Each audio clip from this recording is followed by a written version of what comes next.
Hi friends, I want to first thank each one of you for encouraging and supporting me so wholeheartedly in my very first attempt.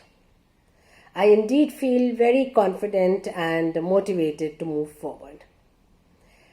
So now picking up from where I left last was with Darwin's quote that emotions are universal and they unite us. And as we all know that unity is strength, it will only be wise to strengthen our emotions, to strengthen ourselves, our families, our society, and the humanity as a whole. So, to understand emotions, let us first chalk out the roadmap of a journey in which we will learn as to what emotions are, their nature, their characteristics, and how to school emotions, how do they function, what is the cost of emotional illiteracy, how childhood can impart some of the most fundamental emotional messages of a lifetime which determine your life course, how some parents are gifted emotional teachers while others are not, how the impact of parenting on your emotional intelligence starts from the cradle, rather, even before that, in the mother's womb. And here, before we move forward, I'd like to narrate a little anecdote from the epic Mahabharata, wherein Abhimanyu, while he is still in his mother's womb, learns the strategy of penetrating through the Chakravyuh. However, Arjuna stops explaining how to escape from there when he realizes that his wife Subhadra has fallen off to sleep. However, years later, in the battle of Kurukshetra between the Kauravas and the Pandavas, Abhimanyu manages to penetrate through the Chakravyuh but does not know how to escape from there and thus gets killed. So you see the impact of your learnings even at an unborn stage. How the these experiences get embedded in your conscious and the subconscious minds, and how even years later you can retrieve those learnings with such precision. In our Indian context, we refer this to as Garbh Sanskar, a way of teaching good and positive things to the unborn baby. In our journey, we will also learn to make our emotional choices and also how our mind can be our medicine. And most importantly, what we learn is how our emotional intelligence plays a very important role.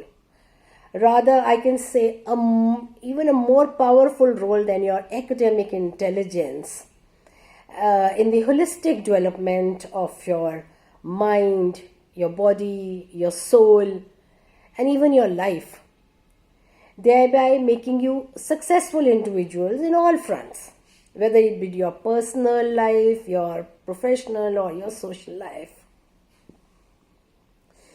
Well, now here I would like to start with Aristotle's quote. A famous Greek philosopher belonging to the ancient times of 384 BC, and whose writings include the logics and the metaphysics and the functioning of the human mind. I quote, "Anyone can become angry. That is easy.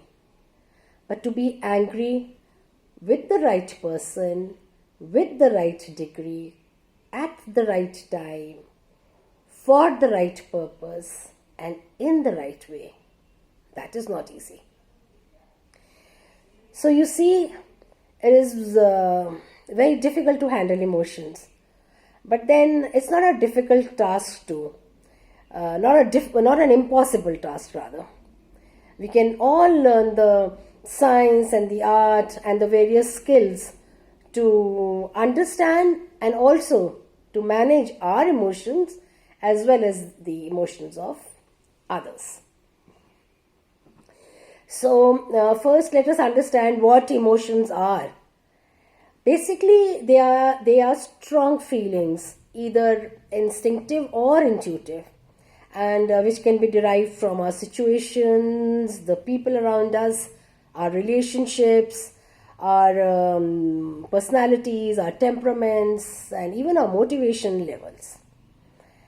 And well, there are hundreds of emotions with its various blends and variations and its various mutations. And out of these so many emotions are some very main emotions, also known as the primary emotions. In other words, we can call them are the reds and the yellows and the blues of our feelings, from which the other blends come out. Now, each main emotion forms the nucleus or the core of its family. So, for example, let's take anger. So, anger forms the core of its family, and from it ripples out its various relatives with countless mutations, which are called moods. Now, technically, moods are more mutated and more long lasting. Like, for example, it will be rare to see a person in the heat of anger all day. But it will not be rare to see a person in an irritable mood for the whole day, in which short bouts of anger will easily get triggered.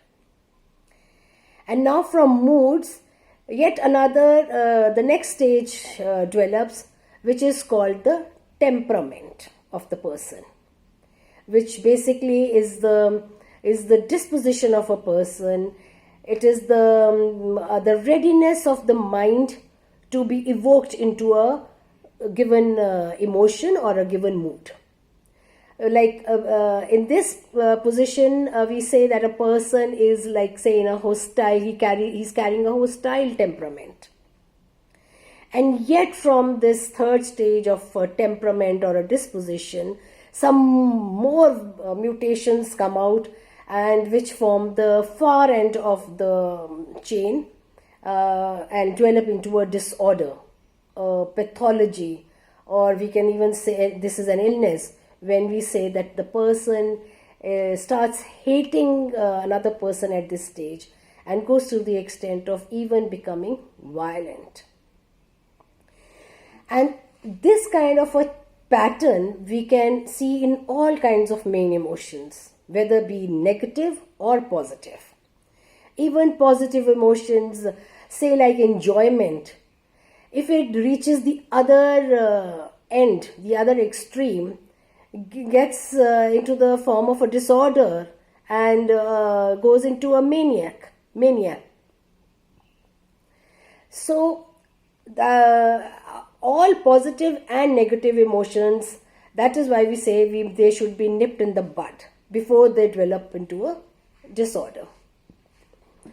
So now that we've understood emotions by their names and by their families, their blends, it's very important for us to understand the basic characteristics before I end, that both positive and negative emotions cannot occupy the mind equally at the same time.